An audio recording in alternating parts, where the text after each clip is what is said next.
રૂપિયાનો ખર્ચો થયો. ધ્યાનથી સાંભળજો. ડાયમંડ બુટ્સમાં 4000 કરોડ રૂપિયાનો ખર્ચો કર્યો. આયોજન વગરનો ખર્ચો કરી નાખ્યો. આજે એક પણ વેપારી ત્યાં બેસવા જવા મનથી રાજી નથી, એટલે હર્ષ સંઘવી એને દબાવે છે.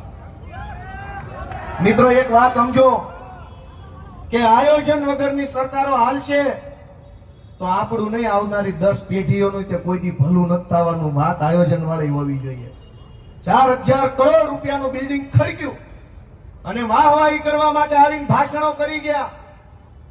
આજ એક પણ મુંબઈ થી ઓફિસ વાળા અહીંયા આવી શકે એવી હાલત નથી. શું કામ? ખાલી બિલ્ડિંગ બનાવવાનું ન હોય, ઇન્ટરનેશનલ એરપોર્ટ જોઈએ, ડાયરેક્ટ લંડનની, ડાયરેક્ટ દુબઈની, ડાયરેક્ટ અમેરિકાની 25 ફ્લાઇટો જોઈએ, 5 સ્ટાર 7 સ્ટાર હોટલો જોઈએ, જ્વેલરી વાળા બધા ઇન્ટરનેશનલ જ્વેલરીનું ટ્રેડિંગ કરતા હોય એવા માણસો અહીંયા જોઈએ. બધું ભેગું થાય તો ડાયમંડ બુટ્સ હાલે. કોણ એને સમજાવે? 8 પાસો ને કાકા